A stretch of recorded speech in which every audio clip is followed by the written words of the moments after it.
Is that you're on, or is that you're the man? Oh, okay, that's cool. All right, boys and girls, we doing okay? Everyone's made it this far? No one's lost a liver or a lung. That's good. Cool. I believe that the vendor area is shutting down. If you haven't had a chance to check something out, you ought to do that fairly soon. It's Al. Al, did you just get up? You just took a shower, though. That's a very scary delineation. Alone. That's good. That's good. I'm sorry, I was busy.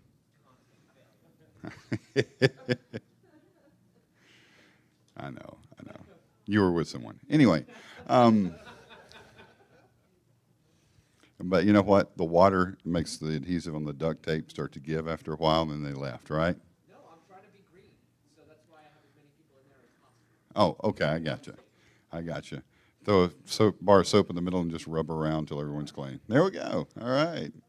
Cut that part out. So, anyway. No worries.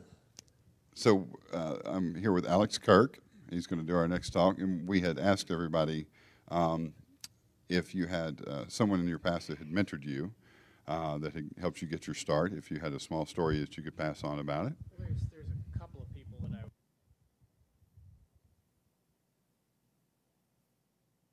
fame sort of inadvertently helped me get where I am. Back in 2000, I decided I wanted to run my own web and mail server just to learn that sort of thing, and a colleague had suggested OpenBSD. He said it's stable, it's secure, and the people on the mailing list are super friendly, which anybody who knows OpenBSD knows that's not exactly the case. And I got flamed badly a couple of times, and then I actually learned how to do my research before asking a question.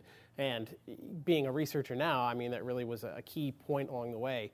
That and, frankly, Matt Wachinski, who's my boss now with the VRT, picked me up in 2004 as a project with potential. I didn't even know what Snort was when I started working for Sourcefire, and now, I've had people tell me that I'm one of the world's leading experts in the subject, so, apparently he did a reasonable job of picking. And just having had that opportunity to get into something and grow with it over these last 8.5 years has made all the difference. Excellent. Thank you, sir. Thank you. Yep. All right.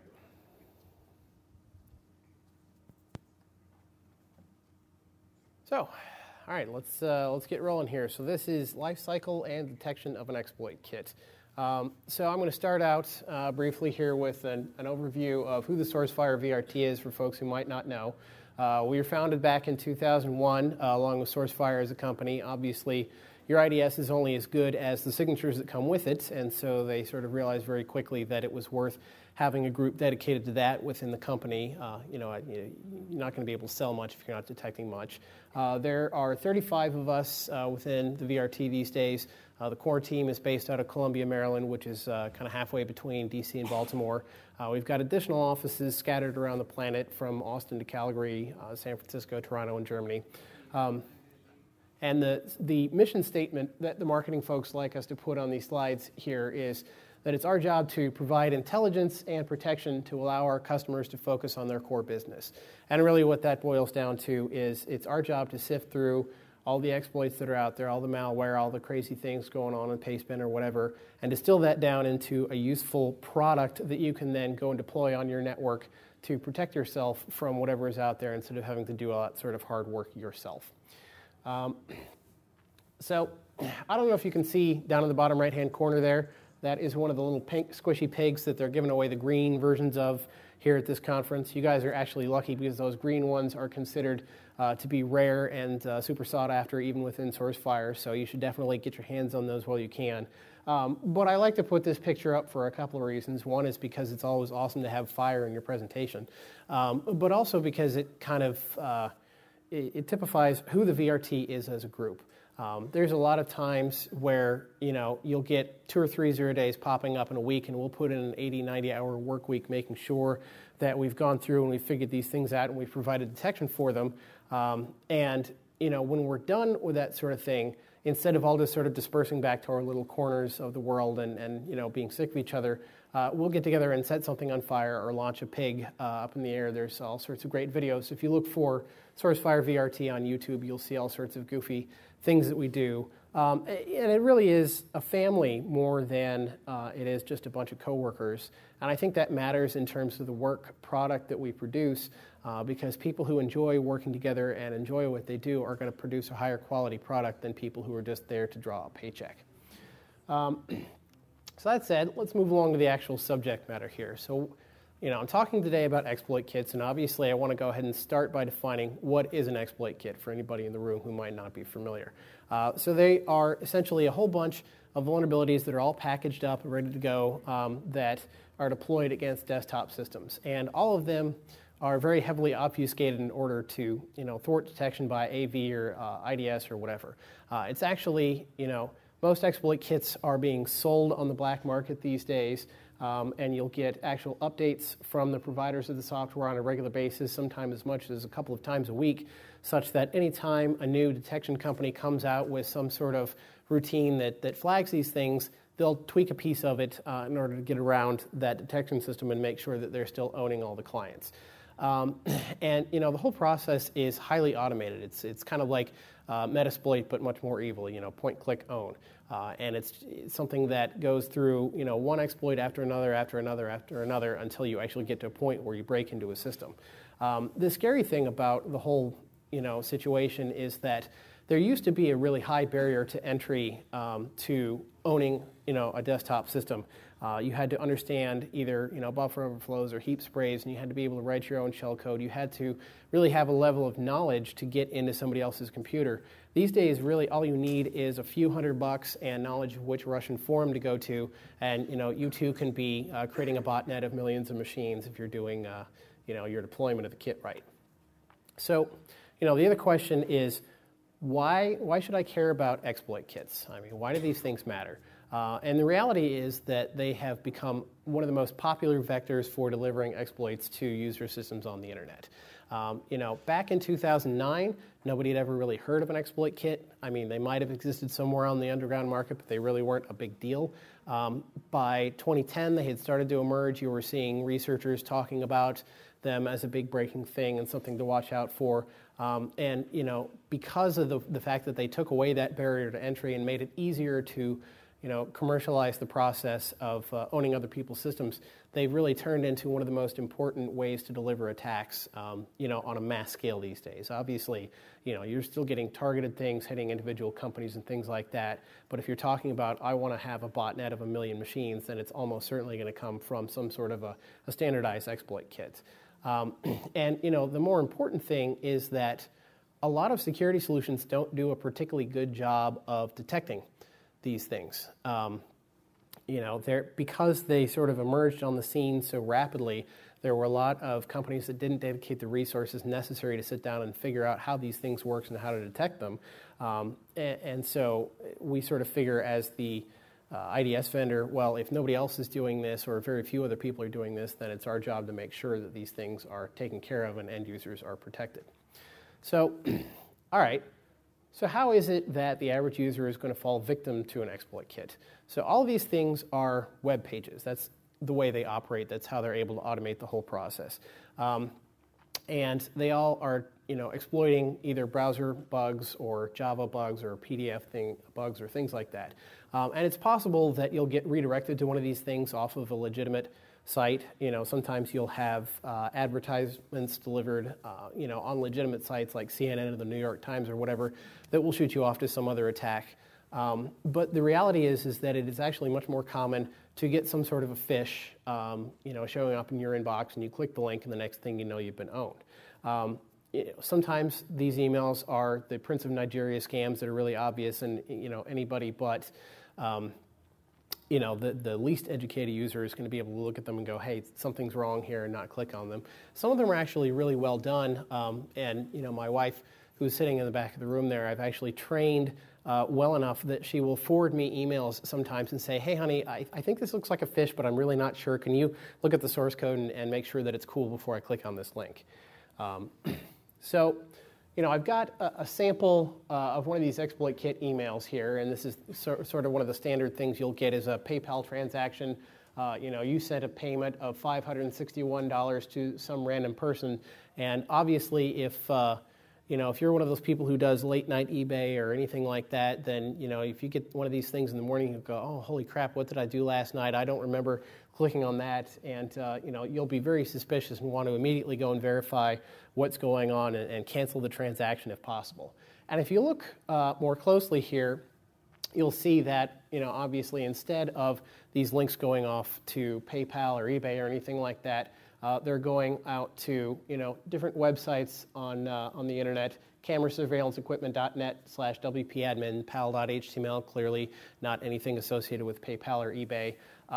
And if you look at the bottom piece here, you'll see that the unit price on this is $561.48. You've got a quantity of 23, total amount of $561.48.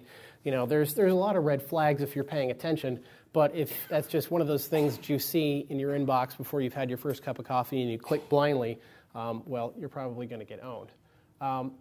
And if you're in the process of building one of these things and you want people to click on what you're doing, it's all about, and we had a talk earlier about how to build proper fish, but it's about using actual logos from legitimate companies. The simplest way to build one of these things, obviously, is it's not hard to get a PayPal confirmation or an airline ticket confirmation or anything like that. You just take one of those, copy the source code out, paste it into your own little file, tweak just the little pieces that you need to be different, and then send that on out yourself so that it looks essentially identical to what you're going to see from a legitimate source. Smart fishers will actually, your standard HTML email probably contains 10 or more links in them. And, the smart thing to do there is actually have some of the links go to a legitimate place so that if you see that PayPal email and the first link you hover over actually goes to paypal.com, then if you click for the actual transaction receipt piece, the one that you're most likely to actually click on, then you've already got a sort of a false sense of security because, hey, I was kind of suspicious about this, but I see that it goes to the right place, and so I'm going to go ahead and click the next link and not worry about it. Of course, one of the other things that you can do is there are different browser bugs where it's possible to make it such that when you hover over a link, it shows that it's going to one place, but it's actually going to another. And that's one of the favorite tactics of fishers out there is to exploit browser vulnerabilities so that people who think they know what they're doing and they verified what's going on actually are being fooled based upon the fact that they haven't patched their browser in a while.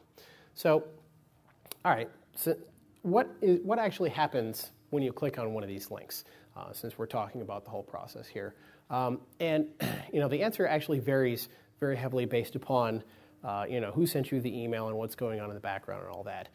Sometimes you actually have nothing happening at all, and the reason for this is that a lot of exploit kits are actually being hosted on compromised websites, and the lifespan of a box that's been broken into and had a payload dropped on it is actually less than a day on average. What we found at the VRT is that we've actually turned off our spam filter for the group accounts, VRT at, research at, and we click all the links and let these things own virtual machines and all that, and we find that if we don't click a link within a couple of hours of it coming in, then the likelihood of it actually going off to somewhere useful is relatively low because people see indicators of compromise. They see a sudden massive spike of traffic to their box, go, oh, what the heck's going on? Dig in, and they go, oh, crap, somebody's broken in, do something about it.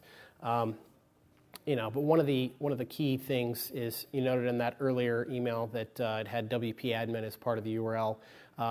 People who run WordPress websites are most likely to be vulnerable to sort of injection of a web page onto their system. There are literally thousands of different remote file include bugs in WordPress systems, and so they're sort of a favorite target for people, to compromise systems. I actually have boxes that aren't even running WordPress that are getting scanned for WordPress vulnerabilities all the time.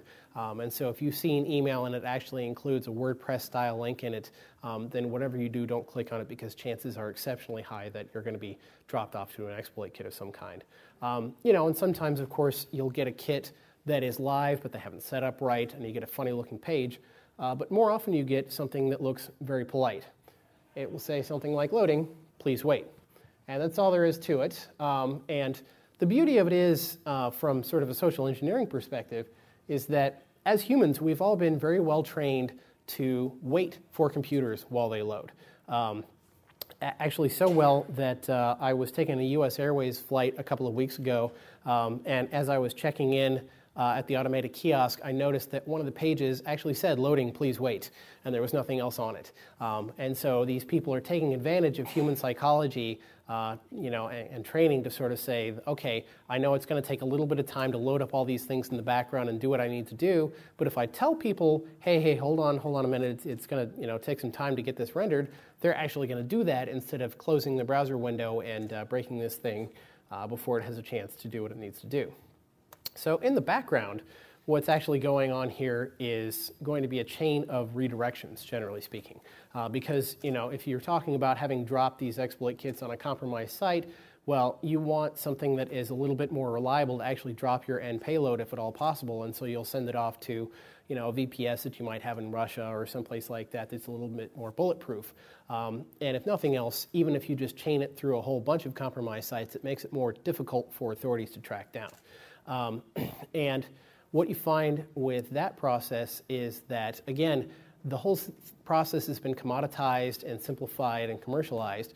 So you have things called TDS, or traffic direction systems, that are, again, off-the-shelf kits that you can buy for a couple of $100s on different forums on the internet, that make it very easy to automate the process of hopping through 3 or 4 or 5 different systems before you get to the final target box and drop exploits on people.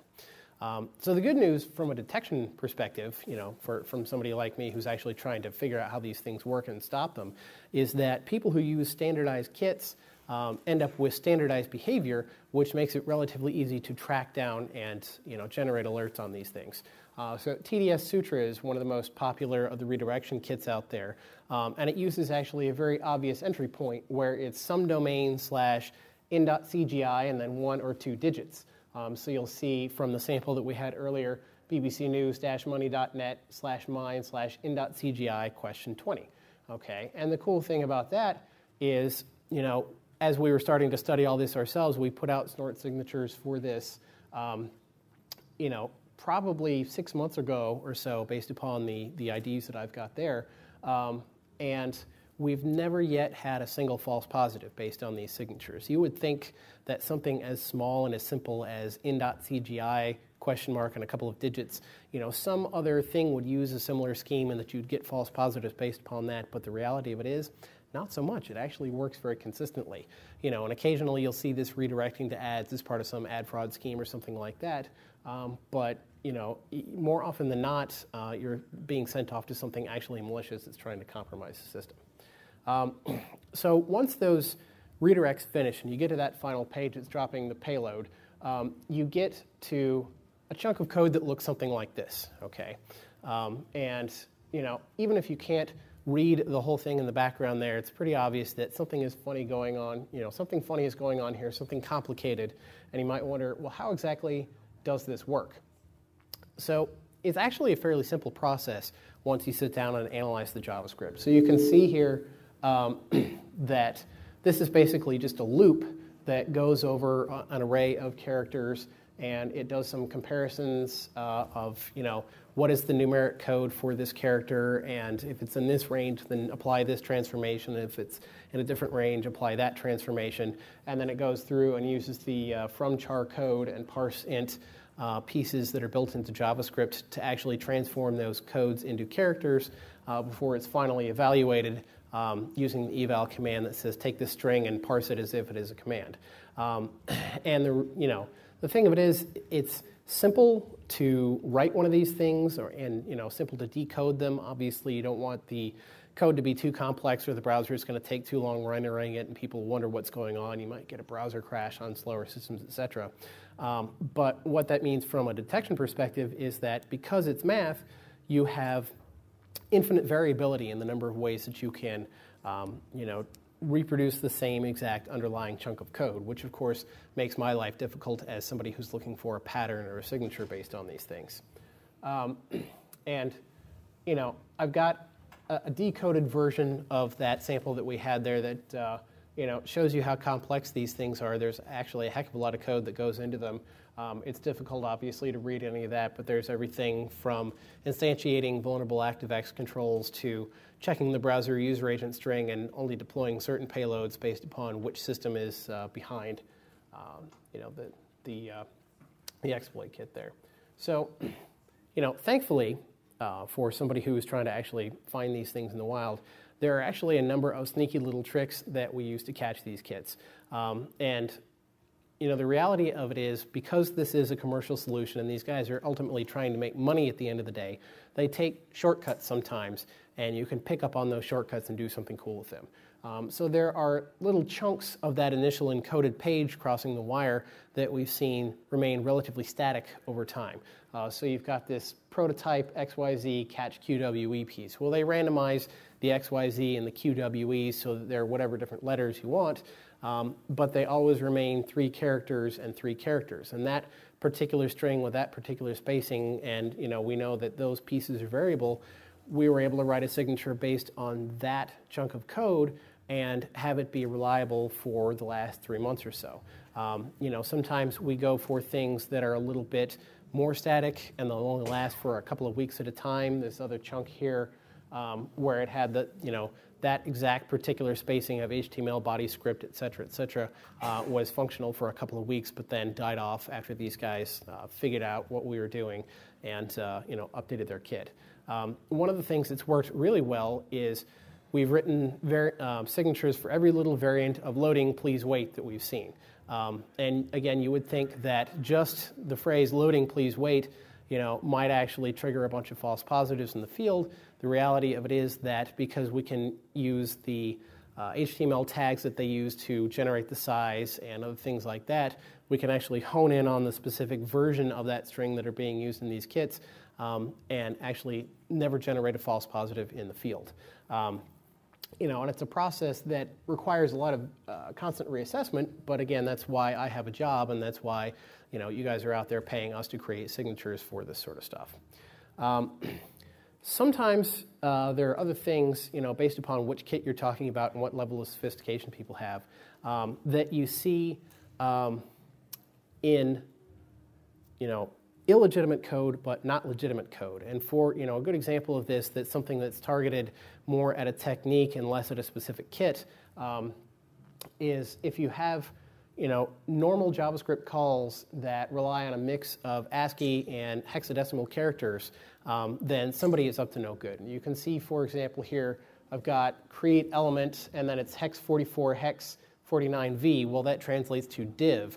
Well, any JavaScript programmer who has gone to the trouble of replacing D and I with 44 and 49 and hex, nobody's going to do that on their own, because that's, extra time and extra effort that's unnecessary if you're writing a legitimate program.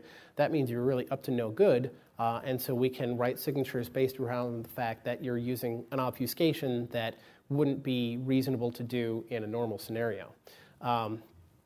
And the reality of a signature like that is, yes, it has a higher false positive rate than targeting a specific kit, because sometimes we'll see things like a call to mail to in Java is done in JavaScript and mixed up in order to evade spam harvesting kits and things of that nature. But because you're going after an underlying technique and not a specific kit out there, these things actually last for a much longer lifetime than you would targeting one specific thing. And more importantly, you'll find additional new kits that you hadn't seen elsewhere in the wild before. You can pick things up that you didn't even know existed. And a good example of how useful this is the particular kit that was first found with those signatures. When it came in, we took the 2 samples that we had collected from the wild and ran them through VirusTotal, which tells you out of the 43 antivirus vendors out there who's generating what alerts on these things. One of them had 0 detection by any of the antivirus vendors, and the other only was detected by 2 AV vendors, one of which was Microsoft Security Essentials, who had added detection for it that very day. So that's something that is going to find new and unique things that nobody else has actually seen in the wild before, and catch things in a proactive sort of a manner. And there's a whole number of techniques like that. A good example is if you have an iframe that is sized for 0 pixels by 0 pixels, then, well, that's something that the user is never going to see, and there's no legitimate reason to hide something from the user. And so, hey, that's something that is working well across a whole bunch of different kits across a fair amount of time, just based upon an underlying sort of methodology for obfuscation. So, the next step in the process, obviously, is, so far we've seen a fair chunk of bad behavior in terms of people sending you to places that you don't want to go and trying to trick you into clicking a link, but nothing that's actually going to compromise a machine. So, the final piece of that chunk of JavaScript, once it's done all its prep and, checked your browser and set everything up, is to actually drop exploits on you. And so we've got, here a list of some of the exploits that are used within the Black Hole exploit kit, which is the most popular kit out on the market there. And while there are a couple of things from 2012 in there, you'll see, these were sorted by, numerical order in terms of the year that they came out. There's actually a shockingly high percentage of old bugs in there, actually of about 15 different exploits that are in this kit. There are only 3 on this list that you see that are from 2011 or later. And so the reality of it is, if you're a user who's concerned about these sort of things, all you have to do is patch most of the time, and you're in good shape.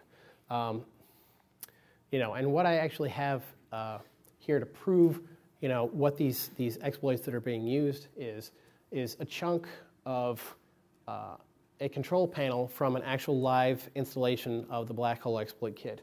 I didn't get this screen capture myself. I actually follow Brian Krebs, former Washington Post reporter who does his own research now, actually published this, and it showed, within just a couple of days of one of the Java 0 days that was published in the wild this summer, it had been added to the Black Hole exploit kit, and it actually had a 98.97% success rate in terms of being dropped on machines out in the wild. So, in terms of what can you do to detect and block this step of the process, to figure out if you can catch the actual exploits themselves, the reality of it is that much like the web pages that are being used to do the redirects and to set everything up that I showed you earlier, the actual exploits are very heavily obfuscated as well. And the reason that you see Java exploits being used and PDF exploits being used is that they're really easy to obfuscate. And any vendor, AV or IDS or whatever, who tells you that they can generically detect Java-based exploits is lying to you. Just to be perfectly honest, because Java code, for example, is fully compiled. It's bytecode, and so if you really want to understand what's going on, you would need a Java interpreter to actually execute that code, or a Java decompiler to break it down into its component pieces and then analyze the source code. And the reality of it is, there's no way you're ever going to do that at line speed. You're not going to be able to, process 10 gigabits per second worth of Java traffic and do all that decompilation and reverse engineering. It's just not going to happen. And PDFs are almost equally bad. The specification for PDF file format is about 1,500 pages long and full of all sorts of screwy edge cases. There was actually a really good talk by Julia Wolf, OMG WTF PDF, which actually demonstrated a file that was simultaneously a legitimate PDF, GIF, and zip file because of the fact that the specification is loose enough that you can do all sorts of different things with headers. It's completely insane if you really dig down into what you can do with these files. And because the file specification is so loose and so open to different interpretation, it makes it really easy to hide your exploit inside one of these files. Now, from my perspective as a defender, that sucks, obviously, because it makes my life difficult. And sort of the approach that we take is that, all right, we'll provide generic detection that should work across a whole class of exploits whenever possible. We had CVE 2012-4969 was the very latest Internet Explorer 0 day. And in that case, it actually relied on a series of functions within JavaScript that could not be obfuscated because they were built into the language, and there was no way to to call them except for directly out there. And coverage actually worked, and we found that there were perhaps a half a dozen different variants of this thing out in the wild, and that our generic signature worked across all of them. But the latest Java 0 day that was out there, we published generic detection for that, and we found that one or two of the exploits out in the wild, we were able to catch that, but that we had to resort to picking on specific variants of that exploit thereafter because of the fact that Java is so easy to obfuscate. You actually have to go after specific attacks that are being observed in the wild instead of generically detecting sort of the underlying triggering mechanisms for the vulnerability. And these obfuscations are actually the driving sort of process for the Razorback project, which you guys might or might not have heard of. It's something run out of the Sourcefire VRT that is actually decoupling the process of collecting data on one side and analyzing it on another, so that you can take the need to operate at line speed out of the equation, and do all that deep dive analysis and decompiling and digging through a crazy file format specification so that you can generically detect these things. But there are other ways that you can go after these things at a generic level, even if you're not looking for a specific vulnerability. We look for sort of common techniques that are used across a whole variety of different exploits. %UOC, the chunk you see there, is a common piece of shellcode that is used in JavaScript heap spray exploits, where OC is actually an interrupt so that you tweak execution and then redirect control into whatever you want to do. Well, if you see that string in a piece of JavaScript, chances are exceptionally high that somebody's doing heap spray on you, and there's no reason to actually let that execute. So it doesn't really matter if you've detected some underlying exploit here. That's an indicator of bad behavior. Don't let it execute. The thing that really shocked me is we had a Flash 0 day come in from a customer of ours who's a high-profile organization that was the target of very directed attacks where somebody was actually dropping 0 day on them. And the Flash file that was being used had the literal string heap spray within the file, which I couldn't believe that somebody would actually be so dumb as to put that in an attack that, if it got detected, would lead to patching a bug and closing off this vulnerability. But they did, and we said, well, we should just put out detection for, if you see the word heap spray inside of a Flash file, somebody's up to no good, and don't let it execute. So moving along here, the next step in the process is what happens once an exploit is successful and you've got to a machine that hasn't been patched and you get through with one of these vulnerabilities. So all of these exploits that are being dropped on end users have an identical chunk of shellcode per instantiation of the exploit kit. You'll actually get different variants of that across different kits and things like that. But, as you've got one instance of kit being dropped, it all has that same set of instructions, designed to run on the remote machine after you actually have a successful compromise. And the first thing that these things generally do is send out some sort of a beacon to a command and control server that says, hey, I'm part of your botnet now. You should give me instructions. You should tell me what it is that I need to do. And I've got an example URL from this same kit that I've been following through in the presentation here, bbcmoneynews.com/l/rphp, et cetera, et cetera.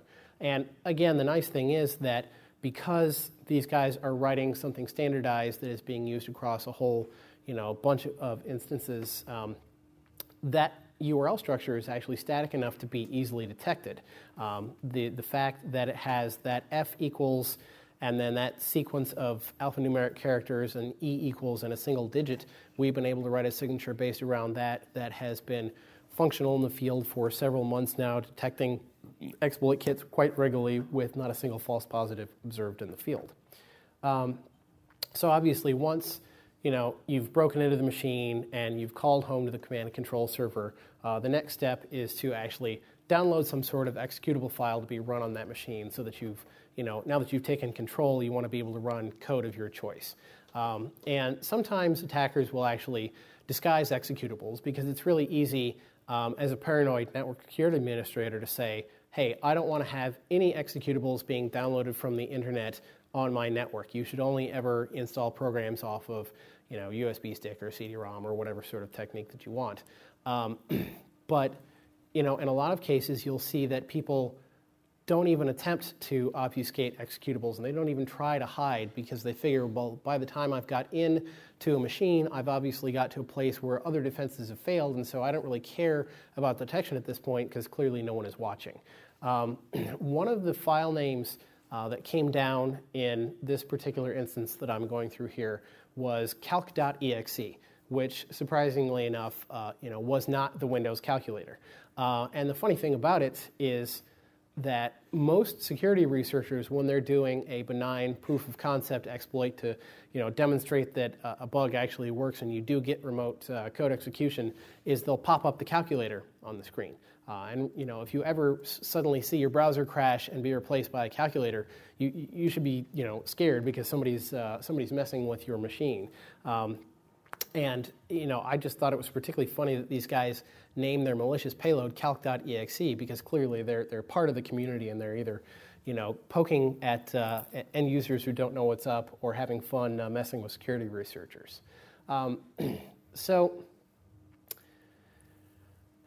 the ultimate goal of the attacker obviously is to be able to run any program they want on your machine, to take control as if it's theirs and have it be part of their network of stuff. And if they're downloading programs, then they've won.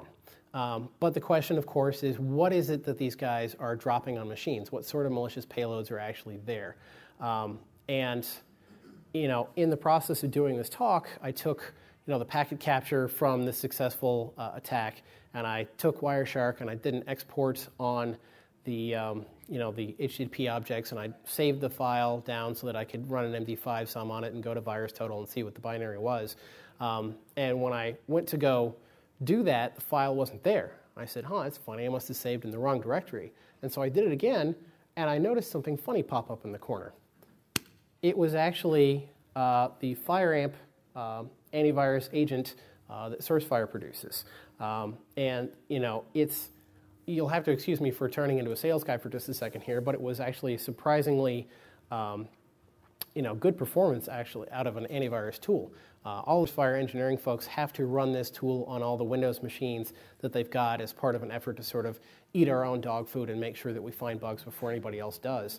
And this thing was actually good enough that I couldn't even finish writing this malicious executable to disk before it had flagged it, quarantined it, not let it run on my system. And funny enough, I was doing a presentation in Sao Paulo last weekend, and I had a chunk of code from the script that's being run by the bank DDoS guys.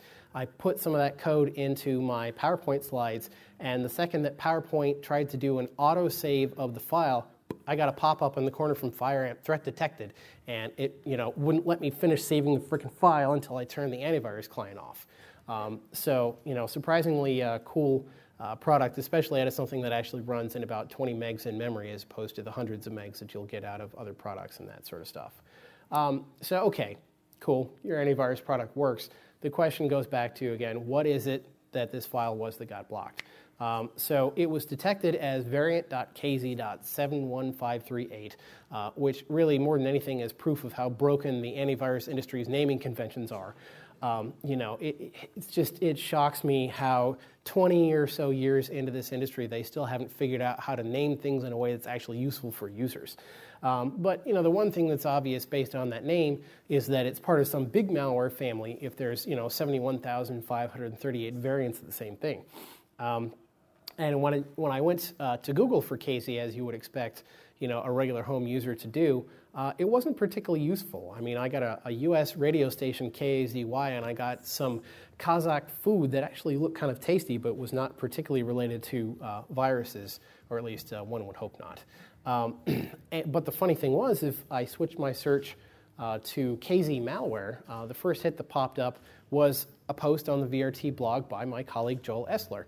And it's actually reasonably well-known malware, if you're paying attention to that side of things, whose primary job is to download other malware, which is actually a fairly logical choice if you think about it, because it gives you flexibility. If you've got a downloader on this system as your starting point, then you can configure that to download other payloads of your choice so that you don't have to worry about maintaining a remote shell on this machine, on a regular basis until you do what you want to do, you can just have that little downloader program be sitting there, and you can issue a little command to it once, and it drops the latest payload on there, and you've got full control of the machine on a regular basis. And one of the other things that you'll see that's very common actually out of malware is that they'll download also, in addition to malicious payloads, sort of legitimate pay-per-install software that they'll make money with. The friggin' ask.com toolbar is a great example. This thing may be installed by a whole bunch of legitimate programs, but pieces of malware will also install that thing, and they'll get 10 cents per installation or whatever. And if you've got 100,000 machines that you drop this thing on, obviously that adds up pretty fast. But going back to the detection perspective of this, the good news for me as an IDS guy is that this thing actually makes a ton of noise on the network. And it actually starts its process by generating dozens or even hundreds of DNS lookups. And the reason that you'll see this is it's running a domain generation algorithm like a lot of other pieces of malware do these days, where it actually changes the location of the command and control server on a daily basis. And it has an algorithm that will spit out 100 or 1,000 or whatever number of distinct domains based upon what day it is, so that these guys can actually just register a few of them, or even if they registered all of them and half of them got taken down, they'd still be confident that they'd have a live domain that they could point their machines to get the latest instructions from the botnet. And these things will send their queries out until it runs into a live server and then proceed along their way. So it's very easy to flag on that kind of behavior for one. But even if you're not monitoring that piece of it, again, it sends out very predictable URLs once it has contacted that command and control server, so that you can write a signature based around the structure of the URL in addition to the DNS queries. And what we found in terms of the efficacy of dealing with domain generation algorithms versus targeting against specific kits is that dealing with, I've seen 100 DNS queries in the last 2 seconds. Occasionally, you'll actually generate false positives. If you have somebody who reboots their machine and they had 4 Firefox windows open with 20 tabs apiece, each tab is talking to 3 or 4 different domains because it's got an ad server and a CSS and a thing like that, yeah, you'll get a false positive on something like that. But again, that rate is relatively low as compared to your ability to pick up on botnets that you'd never heard of before.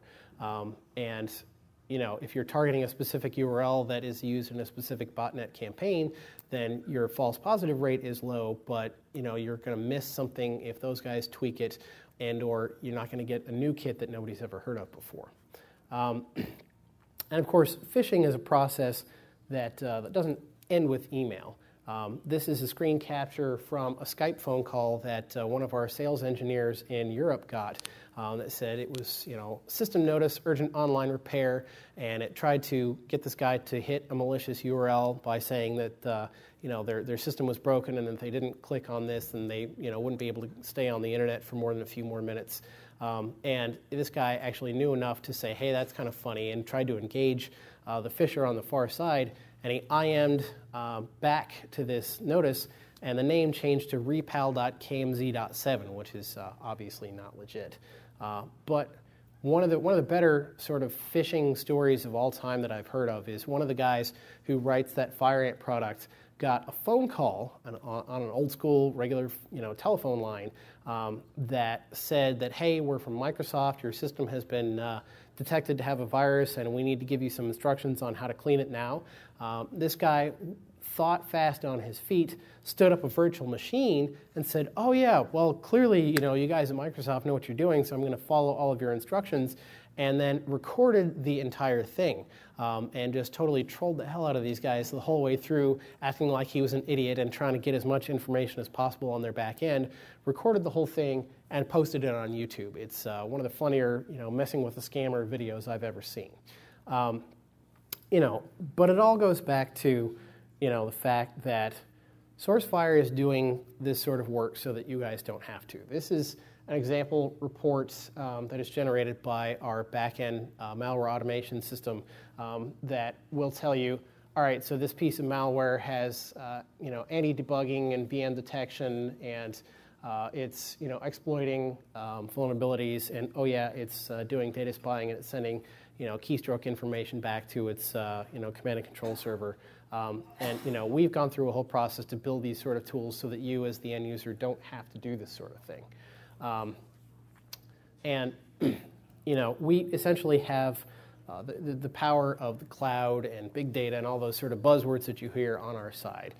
We get about 150,000 unique malware samples per day into our AV database, which allows us to go through and emulate those and run them and see what they do. We process thousands of different unique URLs that we catch through reading all the spam that comes into our accounts and getting different feeds and things like that.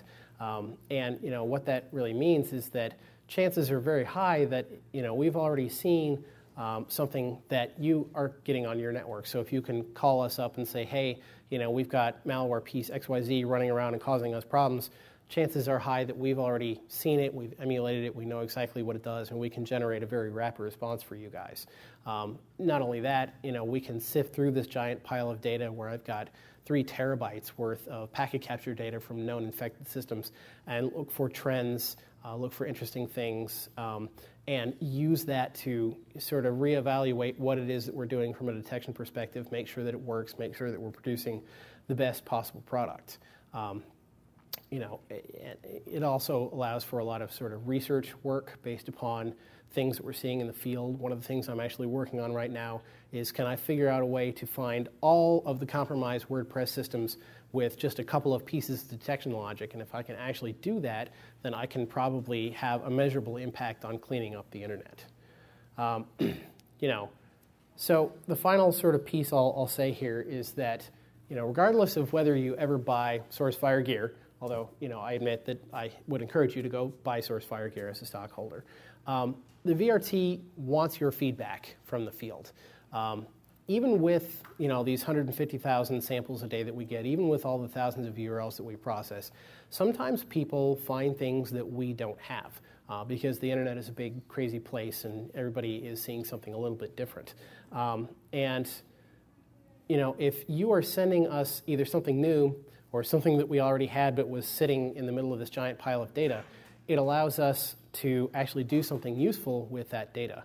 And our philosophy sort of is that, if you help us by sending us information on something that we need to pay attention to, we're going to help you in return. And we've had a lot of success stories where people have sent us copies of live attacks that were causing problems on their network. And maybe they knew what they were doing from an analysis perspective, but weren't particularly good at writing signatures, or didn't have time to do it. We're able to churn out signatures based upon data that we're seeing in the field that is reported by folks out there, and turn around a signature so that it solves their particular problem, but also solves problems for other people in the field proactively, because those signatures go out to the broader customer base. And so we're always eager to hear from people who are actually using our gear out in the field, in terms of, hey, you guys suck, you missed this. Well, all right, now that you've highlighted it, we can actually do something cool with us. And the reality of it is that having that sort of feedback and working with customers and people out in the field is actually a very useful strategy for containing malware and dealing with it out there. The guys at Microsoft even are a perfect example of how well this works. Their philosophy used to be closed everything and not working with the community, and they were getting popped all the time, and you had massive worms spreading around in Microsoft products. These days, they've actually reversed that trend and got to the point where I was literally at a conference in July in Redmond that was nothing but, here's all the ways that we share data with security vendors and all the programs that you can take advantage of. And you'll see that because they're actually working with vendors and working with the public and doing all this sort of collection of open source intelligence and transforming it into updates for their products, the number of big, massive Microsoft security problems that you're seeing out there has dropped off rather substantially, over the course of the last few years. So that said, that is my presentation. Here is ways to get in touch with Sourcefire VRT and myself as well, and I'll be happy to take questions from anybody who may have them now.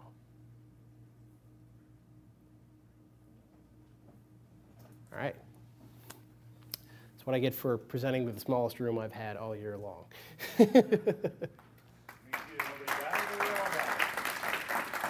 hard to say.